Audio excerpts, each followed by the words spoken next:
Welcome to your Future Therapist podcast, where two friends discuss real life topics about mental health and well being so others feel less alone. Today, Megan is taking the helm of the podcast to help us understand social and economic inequities. So, in between interviews and other mental health and well being topics, Megan is going to introduce us to real experiences that are different from mine and hers. Topics that range from today's topic to diversity in the workplace to what equity really means. And I know what our demographics are, and this is why I feel this subject and the ones that we'll talk about in the future are so important. 4 years ago, I would have passed on these subjects because I felt uncomfortable and I felt defensive. But the reality is, and really it comes down to the whole purpose of this podcast, is that we have to figure out a way to be open to what others go through when it's different than our own experiences. If we don't, we lack understanding, we lack compassion, and we lack a willingness to step into diverse experiences that are happening in our very own communities. So I say that as an invitation to you to listen in and to join us in this conversation. And to be honest, I am new to this. So I would love for you to learn with me. And with that invitation, Megan, why don't you start us off? So I studied anthropology and psychology when I was at my university, and that's what got me going with all of this. Before I was at my university, and actually for the first probably, I believe, year and a half, 2 years of schooling in college, I was very much not aligned with what the anthropological way of thinking is. And by that, I mean cross-cultural sensitivity and understanding. And so I was studying psychology and I really liked that. And I liked learning about how people think. I've always been interested in that. So that was fine, but I felt like something was missing. And I wanted to study a little bit more about human history. And so I was like, I think anthropology covers that. So I started taking an anthropology class, and it was medical anthropology, an introduction to medical anthropology, which I barely knew what anthropology was. And I definitely didn't know what medical anthropology meant.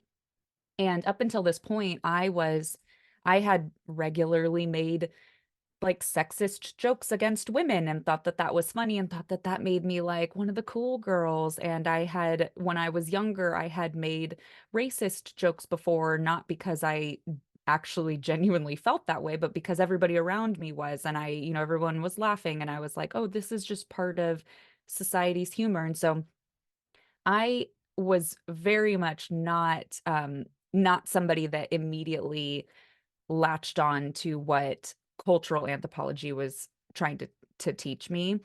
And so the first couple weeks of my medical anthropology class, it was a lot about just by nature, it was a lot about what women have to go through and what intersectionality means. And I was totally defensive. And I was like, this is not something that I really need to learn about, whatever. I'm just here to learn about other stuff. And then about halfway through the class, we learned about there was an example that the professor had brought to us about a woman who, if you're a doctor and a woman as a patient comes in and she has a wound on her head, but she wears a head covering, and you are not allowed to see her head without the head covering. The only person that's allowed to is her husband. And at first, we're all like, that's ridiculous. Like that's sexist and that's terrible. And that's not how we would do things. Like we were all just kind of like defensive and whatever. And then she was like, okay, but you can't do anything about that. So what do you do as the doctor? And none of us knew how to answer that because we'd never even thought of something like that ever coming up because that's so far removed from what our culture would be like as far as not being able to show a doctor a part of your body Mhm. that has a wound on it. Like that's just not what we have to deal with here. And so we were totally stumped. And then she, put us into groups, so we had to kind of come up with some ideas, and it was one of the hardest exercises I've ever had to do. And then she after that, we presented our ideas, and then she gave us a whole list of things that were really simple, like pull up a picture on or go to Google Images or something and search for it, have her describe to you what the wound looks like, and then have her find a picture that's as close as possible. Try to go from there. Ask her if, you can step out of the room and her husband can take a picture of the wound and then you can look at the picture. And the simple problem solving that came with that, it was so interesting, and it, like, completely flipped a light bulb for me because I was like, I was so focused on what I felt was like this self-righteous indignation that, somebody else in another culture was having to go through something that I perceived as being totally oppressive and not okay because it was unlike what I have to go through. Mhm. And the fact that I couldn't do simple problem solving because of my self-righteousness that I was feeling really made me rethink everything that I knew about, or that I thought that I knew about, how to view myself as a woman, about a white person. It really changed everything from that moment. And then I remember it was actually a struggle. I was in a romantic relationship at the time where he did not like the changes that I was about to make about, Mhm. my values, about how I was about to change. Um, and, with a lot of people in my family, they were of a different mind as well. And I had a lot of people that I knew growing up because I, grew up in a bubble, and like a lot of us do. And so that really changed everything for me. And to me, that was a really simple way to showcase that we have very narrow minds a lot of the time and we don't even realize it. So I have a couple of questions. Hmm. So, and also I, as Megan's talking and bringing up maybe new terminology that maybe you've not heard, I am putting some terms with links to definitions in the show notes. But my question to you as you were going through that exercise, Megan, it's would you say that that's a bias that you had Hmm. with that, with, well, I mean, it could be, that culture, right? It's a bias that Yeah. you're having to that you're basically enacting. And I don't know anything about that culture. And she didn't even give a specific Mhm. country or region or anything. I mean, it was just that she wears a head covering. And that is millions, billions of people could fall under that category Sure. in different areas of the world. And so we hear that here, and I guarantee that all of us have an idea of what that woman might look like and what the Mhm. man might look like. But I don't know anything about that culture actually relating to their clothing that they wear, what positive cultural significance that might have. I immediately jump to the conclusion based on what I've been told for my entire life about people with certain skin colors that wear head coverings. Mhm. And I have been told that that's bad and that the people are bad and that they fall under like a certain type of person that we have to fear, and that they live a totally different way and it's not in a positive way. And so I had all of that growing up. It wasn't my fault that I had been told all of that. Not at all. Of course, that's not my fault that that's what had been drilled into me. I can't control what the adults and authority figures and the media and schooling in elementary and middle and high school, like all of these people in positions of power, and all of society around me are telling me one thing. Of course, I'm not going to know Mhm. anything different, but the key thing that happened to me, at least in that moment, and I would have loved it to have been earlier in my life, but is I recognized right then that I had the bias and that I needed to change that because it wasn't helping anybody at all. And I was also wrong. So it took me realizing that yes, I had been taught something and I was comfortable with a certain way of thinking and I had a bias, and that's not my fault that that had happened before. But it from that point on, it would be my fault if I continued that line of Mhm. thinking. Um, Do yeah, go ahead. you have any other, yeah, do you Well, have I any other mean, questions about that part? part of it is just like what I'm also hearing is it doesn't matter what the either your perceived background of that person. It's the Hmm. fact that that person is saying, I can't do what you are expecting me to do, and looking to you for this, the solution to the issue. And Hmm. for me, what that means is that as the caregiver, right, or the doctor, or even the therapist, which will be my future role, is that the solution or isn't always what you have done for somebody else or the people that you're around all the time, right? That that Or what there's you just believe such to be the right thing. exactly what you believe to be the right thing or the thing that you have known your entire life, that that does not fit to every person living. And so it really calls to learning about other people's needs and just taking their word for it, like not imposing what I think they need, but rather listening to what they're saying and taking it as truth and working with that. That's how I Mhm. kind of interpret that. But Yeah. yeah.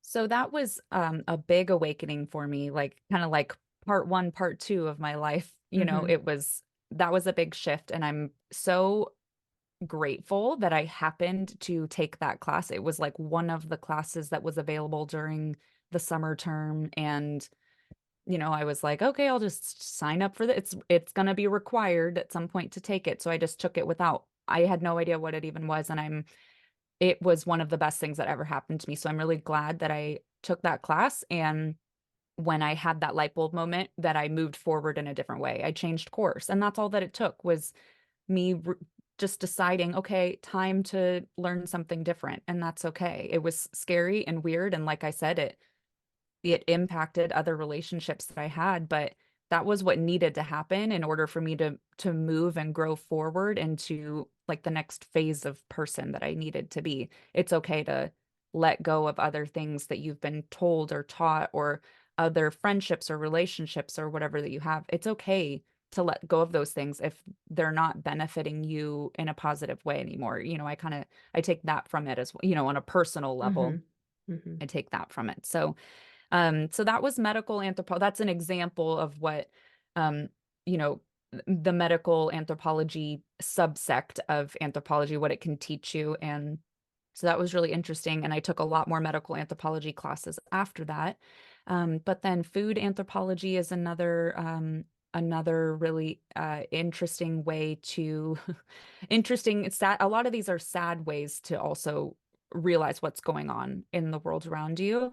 But very interesting with food anthropology. And there's a lot that goes into it because anthropology is the study of humans. And I know this isn't an anthropology specific Mhm. podcast, but it's the study of humans, past, present, and future. And so everything goes into that. We're connected to everything. And one of my favorite books that we read that it kind of blends the medical and food anthropology is it's called Chasing Polio in Pakistan. And if we get to that point in the podcast where we do an episode that will relate to that, I would love to talk about it more, but it's about how eradicating polio is a very different task in Pakistan than it is in the United States, or than it was in the United States. And this woman, went to Pakistan and studied what was happening and wrote a book about it. And it's very interesting. And again, made me think, oh, you can't just directly translate everything that is happening here or in my little bubble to another culture or another country or region or continent and have it have the same effect. There's a lot of other factors about food and health and the way that people behave and what's going on with their economy and their political system. There's a lot of other things that go into it. And it's kind of like too bad you can't get away from that it is around you whether you're uncomfortable with that idea or not. So that's something that I would love for us to talk about, a deeper conversation that I would love for us to talk about at some point. And yeah, so those are ones that kind of subsects of anthropology that kind of jump out to me as good ways. They give good examples of ways that we can reframe our thinking of what we have now, kind of untangle or detangle the biases that we have, and then bring it full circle around to relate to how that means that we can move about in the world. So tell me what you would say to somebody who says, but I mean, that's in Pakistan. Like I live Yeah. in Little Woodland. Tell me why this would benefit me. Yeah. I mean, if you probably don't even know it, but there's probably somebody who's from Pakistan that lives in your city, at least one person, or there are Mhm. people who are from cultures that can relate a lot more heavily to Pakistan. and they are in your community and you don't know them because the people that you have surrounded yourself with look, talk, behave, think exactly the way that you do. And so you don't even realize probably that there are a lot of people that are within your direct community that are business owners in your community that maybe pick the food that you eat, all of that locally grown food, who's actually picking all of that, the food that comes Mhm. from the area that we live in here. Do you know all of the people that are picking your food? And do you know all of the people that are in the healthcare industry? Do you know all the people that are working in the fast food restaurants that you look down upon because working in fast food is easy and you don't need an education for it? And so I would say that there are probably a lot more people that are very closely related either to that country directly or to countries or cultures that are experiencing similar issues that we could talk about with that one direct example of Mhm. eradicating polio in Pakistan. There are probably a lot of people that do relate to that directly, and they are around you. You just don't realize it because of the community, the part of the community that you've chosen to surround yourself with, because that's all you know, maybe. It might not be your fault. Again, it might be that that's what you've known for your whole life and you don't know anything different, and that's okay for now. But once you start to open your eyes a little bit more and start to think a little deeper about the people that are directly around you, but then also not just that there might be people in the community around you, but there they have, you can take that direct issue, again, for example, of eradicating polio in Pakistan. And if you're just saying, well, that's Pakistan, you're missing the whole point of all of the factors that are leading into trying to eradicate a disease there. And to you, that just seems so you haven't lived around polio, maybe, so you don't understand what it means to try to eradicate a disease. And again, we're just using one specific example here, but by saying that, by deflecting and saying, "Oh, well, that somebody is over there. That's a different country. I don't live in that country. I can't eradicate polio myself." Correct, you can't. But you're kind of intentionally, maybe it's subconscious, but your brain is trying to deflect the actual point, which is that there are a lot of systems in place that do not protect people of color or marginalized communities, people who look different from you, people who have certain religions, people who have just certain beliefs or have certain amounts of money. The systems that are in place are not there to protect them. They might be there to protect you. You might have never not felt that protection of the society and the economy around you. So you don't even know what it's like to feel a lack of protection. And your community, again, the people that you are around also might not know that. It doesn't mean that you've never had any type of financial stress, for example, or you've never felt hungry, for example, or you've never had to work hard to get something. It's not about that. It's about the full system being there to support certain people. And that's not your fault, the way that the system is designed, but having that understanding that, yeah, you might not be in Pakistan, so it might not be impacting you directly, but there are people around you who, even if they live in community as you, they have a very different type of protection, maybe, of the larger society or the economy around them. They might not have the same type of financial, health, nutritional security that you do. And so they live a really different type of life, and you don't even realize that, maybe. And so this one example could be one of many that can open up your eyes to the people that are kind of, in your eyes, hiding in the community that are going through stuff that you don't even know about. It could lead to some more empathy on what they're going through. I love it.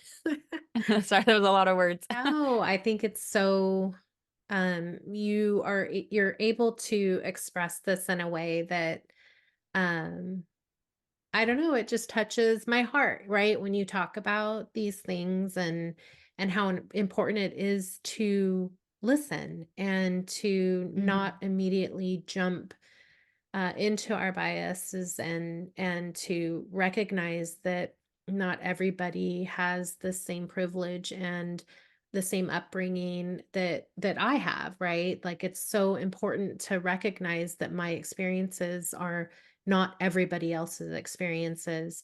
And then I have to recognize that and acknowledge that there are systems in place for, purposefully in place that are working very well, right, Mhm. for to oppress. And so I just think this is a great intro conversation to future conversations. I did want to ask, you had mentioned food anthropology. Would you just give me a summary of what that, maybe a couple of topics that would be introduced on the podcast around that? Yeah, I mean, you can just for a little larger context, so food anthropology is, that's breaking it down from anthropology as a whole, but you can break that down even more to talk about evolutionary food anthropology, what that meant for human ancestors. You can talk about cultural food anthropology, biological food anthropology, and how it directly affects our bodies. So there's a lot of ways that you can break that down even more. And I think what we would cover on the podcast is more cultural anthropology to understand how you know, just, relatively simple concepts like we think in this country in the United States that eating bugs is disgusting. And then in certain cultures around the world, it's absolutely not. And so Mhm. that's one type of bias just within food anthropology that we can be a little bit more sensitive to, just understanding that just because we have a certain way of thinking about food or a bias, that doesn't mean that everybody else shares that same bias, and it doesn't mean that we need to feel a sense of self-righteousness that the way that we think about food is the way that everybody should think about food. And so I think that that's like kind of a good way to introduce that concept of food anthropology, and then getting into the socioeconomics of it. It's really easy to look at, like, for example, groups of people who are really overweight, and it's like, well, like, uh, maybe harmfully overweight, and being like, well, that's the choices that they made. And it's like, well, I mean, kind of, but is it? Like, what? Maybe look at what the grocery stores are like around them and where they're able to source their food. Are they able to access fresh fruits and vegetables at all? And are they able to access anything that is organic? And like, how are they able to get to the grocery stores? Just, is there a single mother who has 4 children that she has to feed and she has no car and she has to work 2 jobs to be able to afford everything? So she has to find her way to a grocery store, if she even has one that supplies fresh fruits and vegetables in her town, but she has to take a bus to get there. And she also has to do it knowing that her children have some type of childcare or they're at school and in between her 2 jobs. And so that's that is, I would say, you can kind of start with looking at food as kind of like in an intro way, just rethinking maybe how you view food, and then you can dive into what are the social systems that are in place that are preventing certain people from getting food. And then if you have decades of what are called food deserts, where people don't have access to fresh fruits and vegetables and don't have access to good grocery stores or affordable, maybe it's more expensive because they might live in an area of the country where they have to transport the food a lot farther to be able to get to grocery stores, so then it's more expensive for them. And so then you can start to think about how, yeah, if there's decades of that, and there's also no education for certain people on what they should be eating, they don't have time to cook either. And so, of course, they're going to go to a convenience store and they're going to get something that's pre-made because they don't have 2 hours at home every evening Mhm. to make a fresh, healthy dinner. So I think that that would, that's going far with it once you start to get more, I don't want to say comfortable, but more comfortable with your discomfort of how you have to reframe your thinking. And then you can, again, turn that into how to have empathy for the people around you that might be going through something different with food insecurity that you don't realize. And I mean, I have visited an urban city on the East Coast and can attest to the lack of fresh fruits and vegetables in the local grocery store. So, I mean, that was something, and this was, quite a few years ago where I noticed that immediately. And I live in California, and in a farming town where Mhm. fresh produce just is so accessible, right? And also my economic status, I mean, I can afford those things too. And so to not see them while on vacation, not seeing fresh fruits and vegetables, it was shocking, like, it was very eye-opening, and that was my first kinda introduction to wondering, like, "Why is this like this? Like, why is Right. there no fresh fruits and vegetables?" And even, Megan, about, the quality of the, protein, right? Like, I mean, Mhm. there's all types of, I guess, levels, and depending on where we're talking about, there's, different quality of, the beef that you're buying, or I mean, all Yeah. the things. You're not gonna find organic beef in a local grocery store in the middle of Queens, Mhm. And so, but there are reasons for that, and I think that Right. that's what we're going to, maybe not specifically that reason or that topic, but we're gonna be discussing, the systems, right, that are in place. And I wanna say one thing about privilege really quick because that is a major trigger word Mhm, for a lot of people, white people in particular, um, because they hear privilege and they hear white privilege and they automatically get defensive and think, "Well, it's not my fault that I have a good job. I worked hard to get my good job and I have a nice house and stuff." And that's not necessarily what we're talking about with privilege. Yes, of course, that's a privilege to have a nice house in a safe neighborhood and all of that. We all know that.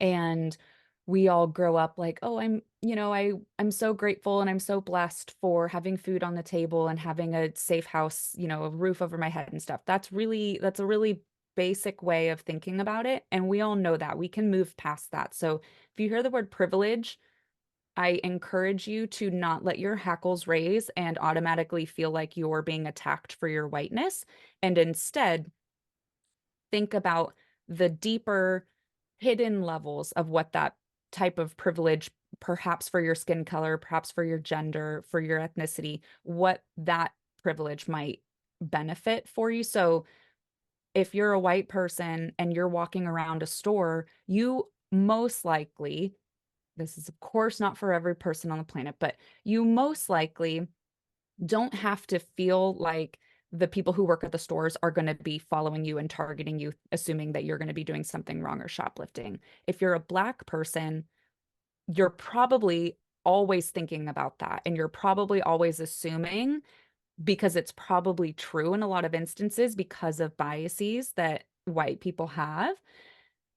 And I know I'm being general, but they probably have this feeling of knowing that they're the ones who are probably going to be targeted if something goes wrong, or people are going to assume that they would shoplift before a white person would shoplift.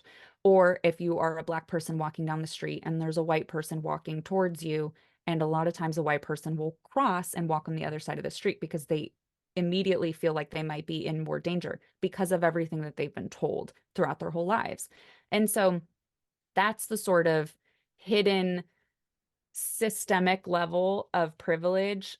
And another example is, as you were talking about the food desert in Queens, like it's not privilege that you have food on the table. I mean, that kind of is, but really it's that you have the privilege of being able to go to a grocery store and that you have a lot of options for you. mhm, You have enough money in your pocket that you know that you can comfortably purchase a bag of groceries, and that you're able to go home and cook everything, and that's not really something that you have to think about. Whereas there are people who absolutely do not have access to that, and nobody in their community has access to that. And so that's what we're talking about when we say privilege. It's not that basic level that everybody's gets all upset about. It's those underlying things that you have attributed to you based on the color of your skin or your gender or something, because of the system that is there to protect you over other people. And you yourself may not have designed that system, but just recognize and acknowledge that the system does benefit you a little bit more. mhm. And then figure out how to move forward from there. It's not saying that you have to give up every single thing in your life because you have privilege. It's just understand and recognize it and then figure out how to move forward.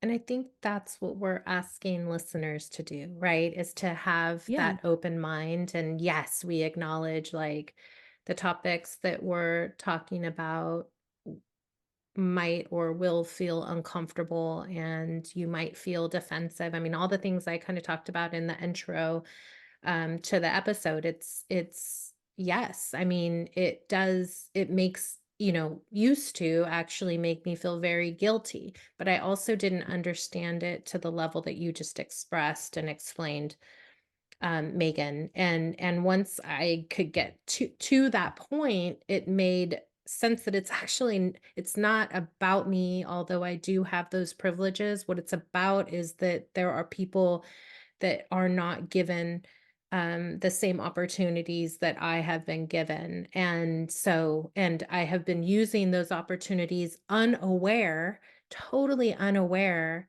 of the effect that it has on other people or that are in the same system, right? And so, or in a different system that was built for them, right? To remain in. So yeah. Okay, Mhm. any other topics or anything else that you think that we'll talk about in future episodes that you'd want I to mention mean, here? nothing that I can think of that that really needs to be mentioned at the moment. I think that there's a lot of ways that you can go with this. There's lots of, you know, rabbit holes you can dive down with these sorts of concepts, but I think that this is a good introduction into what opening your mind to like a new way of thinking. I think this is a good introduction of how that can happen and that it's okay. You're gonna feel uncomfortable if you're having to unlearn things. That's what happens when your brain has to learn something. It's going to be uncomfortable. That's the point. It's just like when you exercise, your muscles get sore and you have to like push through pain a little bit in order to make it happen. That's very normal. And instead of rejecting that because you don't want to feel any discomfort, just, to be kind of harsh, like get over it. Like that's just what you have to sit in some discomfort if you're ever going to grow. 100%. And I do want to say, as you listen to these episodes and realizations do come forth, like we are here for you. Yeah. Because like Megan, how you explained earlier, as you were going through your anthropology classes and light bulbs kept going off, and it was basically as those light bulbs were going off, it was a rub against, old habits and and current relationships, and you were basically in those light bulbs, it was a challenge to how everybody else was operating in your world, right? And so Mhm. I don't know if at the time, and thankfully you were in school, you had your classmates and your professors, but for our listeners, as those light bulbs go off, and it is felt like such a slap in the face of the people that you're in Mhm. relationships with, know that we're totally here for you. I mean, we're Yeah. here to support this and to support you in the process and in growing. I mean, this is about personal growth and ways that we can build community and look at ourselves differently in the world and actually interact differently. So I Mhm. just want to definitely put that out there that we're not here to just give you the information and go on your way. We want to be a part of the process. So, Yeah, and we can help guide you to some resources of people who do actually go through this. I mean, mhm, Kelly and I are both white and we're both mhm, from the United States. And so we're going to have a certain perspective on how to navigate all of these, cultural changes that we're learning about. And we can help get you started with like, people you can follow on social media or books that you can read, websites you can go to, films you can watch, stuff like that, where you're hearing directly from the people because it's important to hear directly from the people who do go through this. But I also do want to acknowledge that it's not their job, it's not a Black person's job to tell us how to not be racist against Black people. That is our job as an example. So you have to do the work, and we as people who are in the oppressive portion of society, we have to do our own work in order to make those changes. But that doesn't mean Oh my God, sorry, my dogs are scratching against the Yeah, door. don't Sorry worry if about it. anybody can hear I it. can't hear it. Um, okay. We have to navigate that line between making sure that we're not not allowing other people to speak what is actually going on, but also not putting the burden on them Mhm. to have to tell us so that they can do the work for us. Thank you for saying that. Mhm. Definitely. Okay. So I think we'll wrap it up. Thank you for listening to your Future Therapist podcast. Make sure to subscribe, like, share, and give us a 5-star rating on the platform you listen to the podcast on. We're also available on YouTube. If you want to reach out to us, you can email us at yourfuturetherapistpodcast@gmail.com. Text us at 530-733-6400. You can DM us on Instagram. Our handle is at yourfuturetherapist_pod. Until next time, we wish you peace and well being.